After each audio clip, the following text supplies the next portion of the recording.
Bismillahirrahmanirrahim. Assalamualaikum warahmatullahi wabarakatuh. Ketemu kembali dalam mata kuliah bimbingan rohani pasien. Tema yang akan kita diskusikan hari ini yaitu mengunjungi orang sakit. Sebelum kita membahas lebih lanjut tentang materi ini, alangkah baiknya kita berdoa dengan membaca suratul Fatihah. Semoga apa yang kita pelajari hari ini dapat diberikan kemudahan oleh Allah Subhanahu wa taala, menjadi ilmu yang berkah barokah dan juga manfaat untuk diri kita dan juga lingkungan di sekitar kita. Amin ya rabbal alamin. Alaniya al-Fatihah.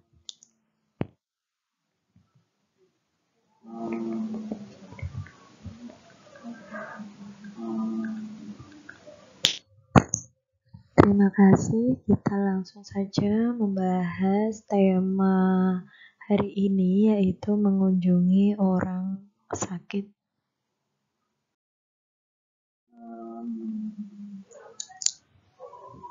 Kita awali terlebih dahulu dengan pendahuluan.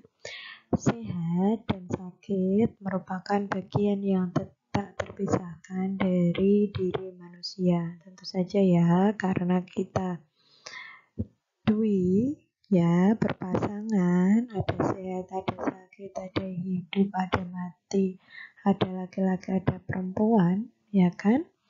Maka saat sakit, ya tentu saja menjadi bagian dari kehidupan kita. Nah, saat sakit tidak hanya membutuhkan obat saja, kemudian juga konseling atau bimbingan yang dilakukan oleh BIMRO.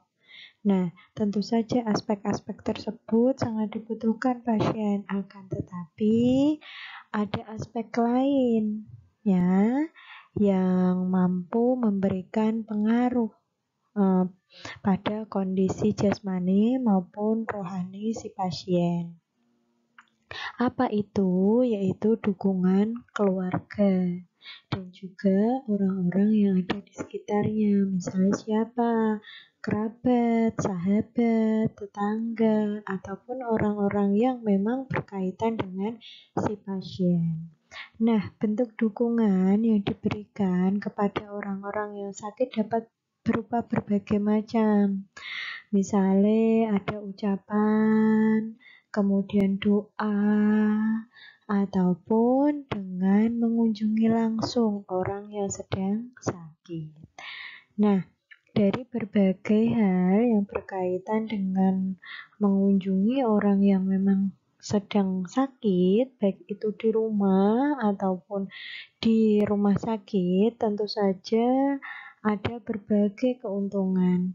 Memang keutamaan dan juga keuntungan bisa dirasakan langsung oleh si pasien, terutama apa? Adanya bentuk penghargaan dan dukungan dari lingkungan kepada si pasien, sehingga si pasien mampu meningkatkan kualitas dirinya dengan apa? Dengan bersemangat, adanya motivasi dalam dirinya kembali, adanya rasa. Rasa ini yang berkaitan adalah rasa yang memang tumbuh bahwa si pasien tetap bermanfaat dan juga dihargai di lingkungannya dan juga orang-orang yang ada di sekitarnya. Nah, kita lanjutkan lalu. Apakah yang menjadi keutamaan menjenguk orang yang sakit? Nah, yang pertama itu dipanjangkan usianya karena termasuk dalam menjaga silaturahmi. Semakin banyak kita bersilaturahmi, semakin banyak saudara dan juga dipanjangkan usia kita. Nah, karena apa? Terlepas dari memang ketidakbolehan seorang muslim untuk memutus tali silaturahmi, ya toh, kalau dipandang dari aspek sisi kondisi kejiwaan manusia, bahwa semakin banyak seorang berinteraksi dengan orang lain yang menunjukkan energi-energi positif, maka itu akan berpengaruh dalam diri si individu tersebut, menjadi dia lebih bahagia, kemudian lebih mampu mengaktualisasi diri, mampu lebih merasa dihargai dan menghargai, mampu lebih merasa disayangi dan menyayangi. Nah, hal-hal tersebut yang nantinya mampu menekan stresor-stresor yang ada dalam kehidupannya saat si individu tersebut mampu menekan atau mengcoping stresor-stresor yang ada, maka akan lebih sehat. Saat jiwa kita sehat, maka semakin bertambah kan usia kita, menjadi lebih panjang umur, kemudian lebih bahagia dan macam sebagainya. Dan lanjut, keutamaan yang kedua apa? Yaitu mendapatkan keberkahan dan pahala dari Allah Subhanahu wa Ta'ala. Tentu saja, saat kita menjenguk, membuat orang lain bahagia, hal tersebut justru akan lebih membahagiakan diri kita, karena membahagiakan orang termasuk dalam ibadah. Nah, saat kita beribadah, tentu saja mendapat pahala dari Allah Subhanahu wa Ta'ala. Kemudian selanjutnya apa? Lebih mampu belajar bersyukur. Nah, saat kita melihat bahwa ada sakit, sehat, nah kita akan merasa bersyukur. Syukuran kita yaitu kita masih diberikan kesehatan. Nah, kesehatan itu adalah rizki yang sangat berharga dalam diri manusia, yang seringkali memang terlupakan untuk disyukuri. Coba bayangkan saja ya, saat kita menjenguk orang yang sakit, sedangkan si pasien tersebut memakai ventilator. Saat itu kita merasakan bahwa betapa nikmatnya saat kita kondisinya sehat, tidak menggunakan ventilator. Ternyata oksigen itu diberikan oleh Allah sebagai hadiah yang tak terkira. Saat si pasien menggunakan ventilator, betapa menyakitkannya ya kan, di hidung ada rasa nggak enak karena ventilator itu mesti melukai dalamnya itu kan, nah dalam hidung. Nah, berapa yang dikeluarkan untuk membeli satu tabung oksigen? Nah, hal-hal yang seperti itu mampu menyadarkan kita bahwa betapa nikmatnya, betapa indahnya kesehatan yang ada dalam diri kita. Kita patut bersyukur. Dengan cara apa? Kita lebih menyayangi diri sendiri, kita lebih menghargai diri sendiri. Untuk apa? Nantinya saat kita mampu menyayangi dan menghargai diri sendiri, akan mampu kita ungkapkan kepada orang lain. Nah, saat kita belum mampu menghargai diri sendiri, bagaimana kita mampu menghargai orang lain, ya kan? Saat kita belum mampu mensyukuri nikmat yang diberikan oleh Allah, bagaimana kita mampu memberikan nasihat pada orang lain untuk bersyukur, ya kan? Nah, dari menjenguk orang yang sakit, maka itu jadikan cermin untuk diri kita. Sudahkah kita bersyukur? Sudahkah kita menghargai selama ini saat kita sehat? Nah, itu menjadi pertanyaan besar untuk kita semuanya. Selanjutnya, keutamaan ya selanjutnya apa? Mampu menjadikan pengingat manusia yang sehat, tadi berkaitan dengan bersyukur. Oke, selanjutnya apa utamanya? Yaitu perilaku dan amalan yang terpuji, karena tidak ada salahnya menjenguk, ya toh. Kalau saat menjenguk mencaci, nah itu baru tidak terpuji. Kalau menjenguk menunjukkan rasa simpati dan empati kita sebagai sesama manusia, maka itu termasuk perilaku dan amalan yang terpuji. Nah, lalu karena ada keutamaan seperti yang dikatakan Rasulullah, ya toh, menjenguk orang yang sakit merupakan salah satu kewajiban sesama manusia yang berkaitan dengan interaksi manusia dengan manusia yang lainnya.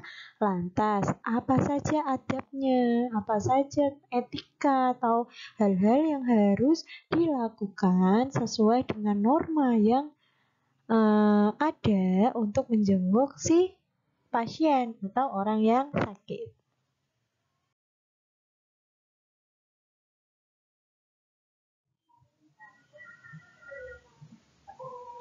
Nah, sebelum kita beretika, tentu saja ada hal-hal yang memang diperhatikan terlebih dahulu. Karena apa? Karena etika atau hal-hal yang berkaitan dengan norma itu ada hal yang harus diperhatikan karena ada batasan-batasan yang memang menjadi acuan saat itu dilabeli atau dinilai orang lain sesuai atau tidak sesuai dengan kaidah norma yang ada. Nah, sebelum kita membahas tentang adab, kita perlu perhatikan hal apa yang diperhatikan sebelum menjenguk orang yang sakit. Yang pertama, coba lihat atau tanyakan kepada orang yang menunggui ataupun yang berkaitan di lingkup tersebut tentang kondisi si pasien. Berkaitan dengan apa? Boleh dijenguk atau tidak? Karena ada yang memang penyakit yang boleh dijenguk ataupun tidak boleh dijenguk. Misalnya kena cacar air. Nah, itu boleh dijenguk enggak? Tentu saja enggak boleh. Kenapa? Nanti ditakutkan kalau tertular. Karena kondisi si penjenguk itu tidak fit, maka bisa tertular. Ataupun sekarang ini mungkin dia terindikasi terkena COVID. Berarti pasien-pasien yang tidak bisa dijenguk karena lebih banyak mandorotnya daripada manfaatnya untuk diri dan juga si pasien nantinya. Lanjut. Yang selanjutnya tidak boleh berbondong-bondong. Nah, disesuaikan saja berapa sih maksimal kapasitas kamar yang menampung pembesuk. Nah, kalau memang 1 atau 2 orang sesuai dengan peraturannya, maka itu yang boleh dibolehkan atau diperkenankan memasuki ruangan si pasien. Tidak boleh bergerombol-gerombol karena apa? Justru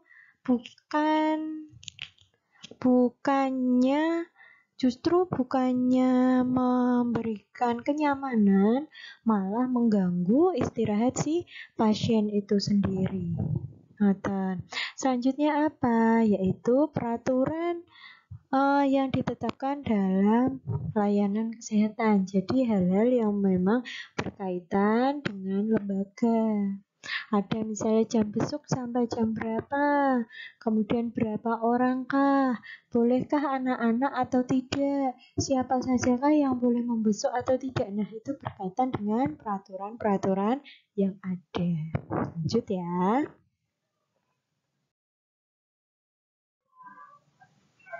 Lalu adab menjenguk orang yang sakit itu seperti apa? Nah, yang pertama, waktu kunjung yang sesuai. Jadi sesuai dengan jam besuknya.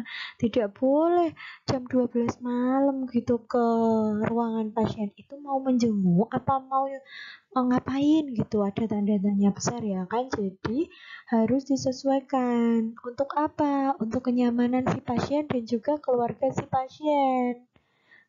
Selain itu juga harus diperhatikan saatnya dokter memeriksa, perawat mengecek, ataupun bimroh bekerja.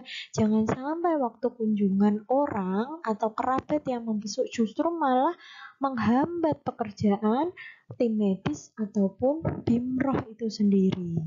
Nah, adab yang kedua apa? Sebaiknya menyenangkan hati orang yang sedang sakit. Jangan membuat hal-hal yang memang mengacaukan pola pikir ataupun semangat si pasien. Bukan justru menghibur, malah menambah beban. Nah, repot itu. Selanjutnya, mendoakan orang yang sakit. Tentu saja ya kan, doa yang terbaik untuk si pasien. Nah, selanjutnya apa? Yaitu meminta didoakan orang yang sakit. Saat memang sudah didoakan, kita meminta si pasien untuk mendoakan kita kembali, boleh, asal tidak boleh memaksa si pasien. Contohnya, si pasien sedang diperban ya, sedang diperban kepala ataupun memang dalam kondisi obat bius gitu ya, untuk menenangkan si pasien. Nah, kita telah mendoakan, tapi kita memaksa, ayo harus didoakan kembali, apa imbalannya untukku? Nah, itu tidak boleh.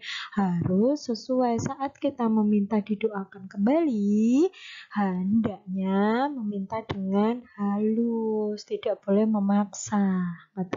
Kemudian, menanyakan keinginan orang yang sedang sakit. Nah, keinginannya apa? Bukan terus, kamu ingin makan apa? Nah, bukan, tapi keinginanmu apa? Ya kadang ya memang kamu pengen makan apa gitu ya, tapi keinginanmu apa? Nah, ini biasanya untuk yang memang pasien-pasien yang divonis adanya penyakit terminal. Penyakit terminal kemarin sudah kan, yaitu penyakit yang memang pemvonisan kematian, tidak terselamatkan. Nah, itu adab menjenguk orang yang sakit.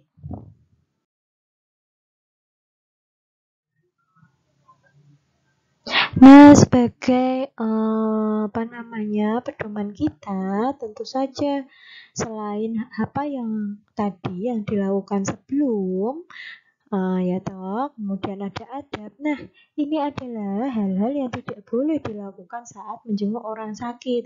Hal-hal ini harus diperhatikan untuk menjaga apa? Kenyamanan si pasien, kenyamanan keluarga pasien, juga kenyamanan diri kita sendiri. Ya, yang pertama, tidak diperkenankan jika sedang sakit. Nah, siapa yang sedang sakit? Kita yang menjenguk. Nah, contohnya gini. Contohnya kita mau menjenguk teman kita yang sakit cacar ya kan, jangan kita kena flu. Nah, hendaknya si penjenguk yang memang terindikasi flu ataupun penyakit yang lainnya disarankan tidak menjenguknya terlebih dahulu. Karena apa? Karena mampu membahayakan kondisi si pasien, karena memang kondisinya sangat rentan sekali, kondisi jasmaniahnya ya, dan juga kondisi kita juga rentan. Nah, kita bisa terpapar oleh virus ataupun tertular dari penyakit si pasien dan sebaliknya. Nah, makanya tidak diperkenankan saat penjenguk itu sakit. Nah, sakit sendiri kok menjenguk yang sakit ya? Kemudian, menceritakan atau membicarakan hal buruk kepada si pasien. Misalnya, saat kondisi si pasien memang sakit yang sama seperti si A, nah si A tersebut karena adanya penyakit bawaan yang lain terus tidak terselamatkan. Nah, saat si penjenguknya si C malah justru membicarakan si A. Ini tidak boleh, karena apa? Itu akan menurunkan semangat si pasien untuk sembuh. Jadi, meskipun memang kondisi pasien memang taraf yang sangat mengkhawatirkan, akan tetapi si penjenguk hendaknya memberikan semangat agar si pasien tetap berusaha, berjuang untuk melawan penyakitnya. Kemudian, tidak menghargai pasien yang lain, gaduh sendiri. Wih, koyo seperti rumah sakit itu miliknya gitu, atau satu kamar itu miliknya. Iya, kalau si pasien masuk di VIP atau VVIP. Nah, kalau di bangsal yang banyak orang, nah kita harus saling menghargai dan menghormati, karena kesejahteraan si pasien itu hal yang utama yang dilakukan ataupun yang diberikan oleh pelayanan kesehatan. Itu pun yang menjadi hak dari si pasien, mendapatkan kenyamanan pelayanan di layanan kesehatan. Jadi kita harus menghormati dan menghargai apa yang menjadi peraturan di pusat layanan kesehatan. Lanjut, menjenguk terlalu lama. Nah, terlalu lama ini misalnya apa? Misalnya menjenguk dari pagi sampai malam, padahal sudah ada yang menunggui. Nah, bergerombol lagi banyak-banyak orang. Nah, itu justru bukan memberikan kenyamanan pada pasien, malah justru mengganggu. Nah, pantasnya saja berapa lama saya harus menjenguk. Kalau memang tujuan kita sudah tersampaikan, kita sudah memberikan doa, sudah bercakap-cakap yang sesuai, ya sudah kita permisi untuk pulang. Karena apa? Biarkan si pasien mengistirahatkan tubuhnya. Dan jangan sampai mengganggu. Kita datang bukan memberi kesejahteraan, malah justru merepotkan, itu namanya. Nah, ngeten ya. Oke, mungkin itu dulu yang bisa saya sampaikan. Untuk tema hari ini, kita akan membahas lebih lanjut dengan cara berdiskusi di kelas virtual yang telah kita sepakati sebelumnya. Nah, kurang lebihnya saya mohon maaf bila ada kata-kata yang salah. Akhirul kalam. Wassalamualaikum warahmatullahi wabarakatuh.